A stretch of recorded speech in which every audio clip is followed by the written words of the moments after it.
अस्सलामुअलैकुम। SMTV global के साथ मैं हूं आमना अनफाल। सबसे पहले न्यूज़ हेडलाइंस।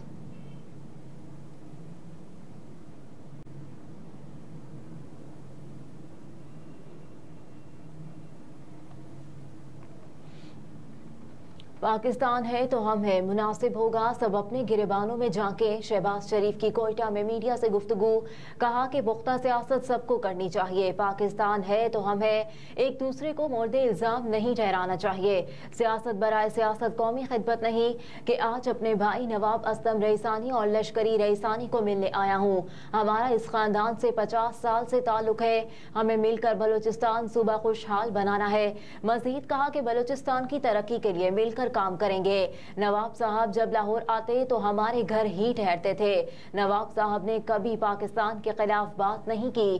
सरदार लश्करी रईसानी को मुस्लिम लीग नून में शमूलियत की दावत देने आया हूँ। लश्करी रईसानी की शमूलियत से पार्टी को तकवीत मिलेगी। दूसरी जानिब लश्करी रईसानी ने कहा कि नून लीग में शामिल होने का बहुत जल्द फैसला करेंगे। नवाज शरीफ बेहतरीन सियासतदान, उम्मीद है मसाइल का हल जानते होंगे। मियाँ साहब का मशकूर हूँ, वो हमारे पास आए। शहबाज शरीफ ने कहा कि बिलावल भुट्टो मेरे छोटे भाइयों की तरह हैं। जैसे अवाम वज़ीर आज़म बनाएंगे उसे कबूल करेंगे। अगर नवाज शरीफ वज़ीर आज़म बनेंगे तो सब कबूल करेंगे। तमाम स्टेक होल्डर्स को मिल बैठ कर मसाइल हल करने हैं। बिलावल भुट्टो के साथ हमारे अच्छे ताल्लुकात थे और हैं। मुनासिब होगा हम सब अपने गिरेबानों में झांके। पुख्ता सियासत सबको करनी चाहिए। पाकिस्तान है तो हम है, एक दूसरे को मोर्दे इल्जाम ठहराएं ये मुनासिब नहीं। सियासत बराए सियासत कौमी खिदमत नहीं।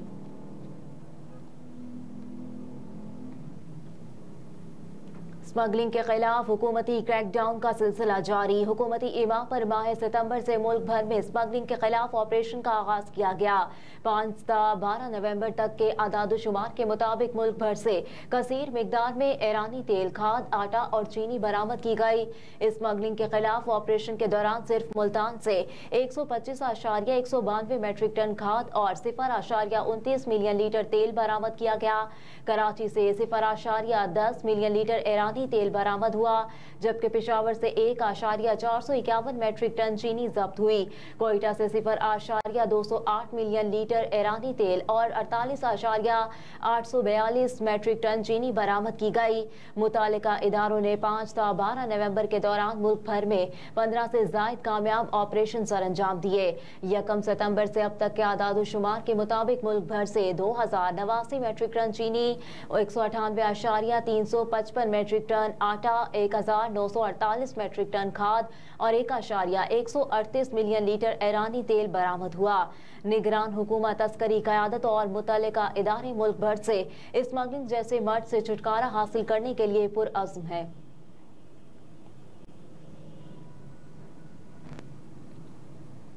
अदलिया मुखालिफ तकरीर, नवाज शरीफ के खिलाफ तौहीन अदालत की दरखास्त खारिज कर दी गई।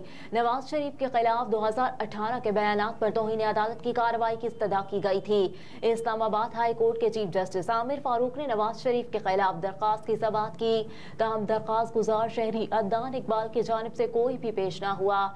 इस्लामाबाद हाई कोर्ट में नवाज शरीफ के खिलाफ दरखास्त 2018 से ज़ेरे इल्तवा थी।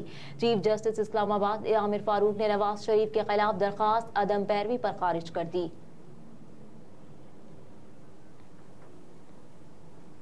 Cipher case, chairman Tehreek Insaf Imran Khan का जेल ट्रायल रोकने का तहरीरी हुक्मनामा जारी। जस्टिस मियां गुल हसन औरंगजेब और जस्टिस समन रिफत इम्तियाज ने तहरीरी हुक्मनामा जारी किया। तहरीरी हुक्मनामे में कहा गया कि बादियों नजर में चेयरमैन तहरीक इंसाफ इमरान खान के जेल ट्रायल को ओपन ट्रायल नहीं कहा जा सकता। जेल ट्रायल के लिए पेशगी शराइत पूरी करने की कोई दस्तावेज रिकॉर्ड पर नहीं लाई गई।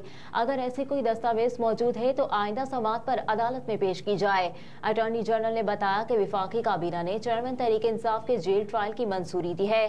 तहरीरी हुक्मनामे में कहा गया है कि अटॉर्नी जनरल वफाकी काबीना के फैसले की कॉपी अदालत के सामने पेश न कर सके।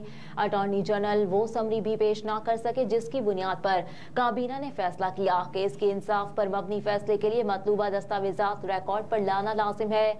इन्हीं दस्तावेजात की रोशनी में अपील करंदा के बुनियादी हुकूक मुतासर करने के कानूनी नुक्ते पर भी फैसला करना है। अदालत साइफर केस के ट्रायल पर आइंदा समाअत तक हुक्म इम्तनाई जारी करती है।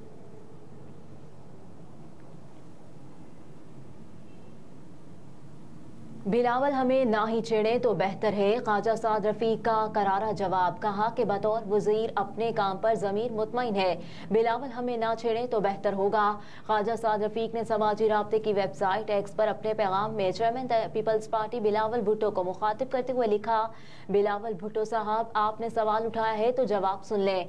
मेरे खानदान या मैंने कभी मुंह नहीं छुपाया अंग्रेज की, कासा लेसी की, ना अयूब खान और यहिया की। ख्वाजा साद रफीक ने कहा कि गुज़िश्ता 80 बरस में खैजर हयात राना से लेकर कमर बाजवा तक हमने सबकी जेलें भुगती हैं।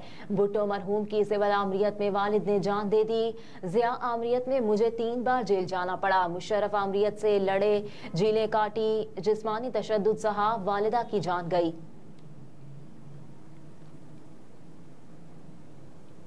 सुप्रीम कोर्ट में 10 साल बच्चे के कत्ल केस के मुलजिम की जमानत मंजूर। सुप्रीम कोर्ट ने सरकारी अफसरान के लिए साहब का लफ्ज इस्तेमाल करने पर पाबंदी आयद कर दी और कहा कि साहिब का लफ्ज आजाद कौम की अक्कासी नहीं करता। सुप्रीम कोर्ट में मर्दान में 10 साल बच्चे के कत्ल केस के मुलजिम की दरखास्त जमानत पर समाअत हुई। चीफ जस्टिस पाकिस्तान काजी फाइज ईसा की सरबराही में 3 रुकनी बेंच ने समाअत की। चीफ जस्टिस ने नाकिस पुलिस तफ्तीश पर बरहमी का इजहार करते हुए पुलिस तहकीकात को शर्मनाक करार दे दिया। चीफ जस्टिस काजी फाइज ईसा ने रिमार्क्स दिए कि पुलिस ने तहकीकात पर कुछ काम नहीं किया। सुप्रीम कोर्ट को मजिस्ट्रेट की अदालत बना दिया गया। बच्चा मर गया और पुलिस की तफ्तीश का हाल यह है। नाकिस तफ्तीश करके कहते हैं अदालत ने मुलजिम छोड़ दिया। डीएसपी इन्वेस्टिगेशन पेशावर ने कहा कि 2 गवाहान ने मुलजिम के साथ बच्चे को जाते हुए देखा। चीफ जस्टिस ने रिमार्क्स दिए कि गवाह तो आप 4 भी डाल सकते थे, शवाहिद कहाँ है। डीएसपी ने कहा कि बच्चा अपने चचा की वर्कशॉप पर काम करता था। चीफ जस्टिस ने इस्तफसार किया कि कोई चचा अपने भतीजे को किसी गैर के साथ कैसे जाने दे सकता है। वर्कशॉप वालों ने बच्चे के अहले खाना को 16 दिन बाद क्यों आगाह किया। पुलिस ने वर्कशॉप मुलाजमीन के बयानात क्यों नहीं रिकॉर्ड किए। सबसे नाकिस तफ्तीश केपी पुलिस की होती है। सुप्रीम कोर्ट ने कत्ल केस के मुलजिम की जमानत मंजूर कर ली।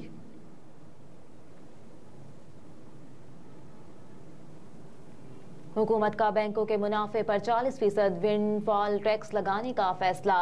पाकिस्तान और IMF मिशन के दरमियान मुज़ाकरात का आखिरी रोज है। वजारत खजाना के मुताबिक IMF के साथ बैंकों के मुनाफे पर 55 अरब रुपए का विंडफॉल टैक्स लगाने पर इत्तेफाक किया गया है। जराए के मुताबिक IMF मिशन और मुआशी टीम तमाम शोबों में मुज़ाकरात मुकम्मल कर चुकी। वजीर खजाना शमशाद अख्तर ने IMF मिशन से पॉलिसी सतह के मुज़ाकरात मुकम्मल किए।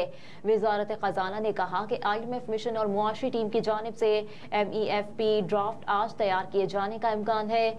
IMF शर्त पर बैंकों के मुनाफे पर 40% तक विंडफॉल टैक्स आयद करने का फैसला किया गया है।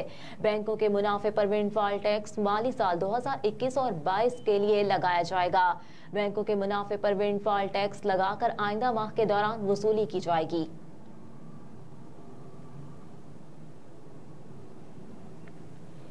ANF की कार्रवाइयां 29 किलोग्राम मनशियात बरामद, 5 मुलजिमान को गिरफ्तार कर लिया गया। ANF ने मनशियात स्मगलिंग के बैनुल-अक़वामी स्मगलरान की कोशिशें नाकाम बना दी। पंजाब के मुख्तलिफ एयरपोर्ट्स और कार्गो के जरिए भारी मिकदार में मनशियात स्मगल करने की कोशिश नाकाम बना दी गई। बड़ी मिकदार में मनशियात बहरीन और मुत्तहिदा अरब अमारात भिजवाई जा रही थी। ANF को इंटेलिजेंस जराए से बैनुल-अक़वामी स्मगलिंग की इत्तला मौसूल हुई। ANF के अमले ने निहायत जानशानी से और बारीक बेनी से निगरानी शुरू कर दी। मजमूई तौर पर 8 कार्रवाइयों के दौरान 29 किलोग्राम मनशियात बरामद करके 5 मुलजिमान को गिरफ्तार कर लिया गया।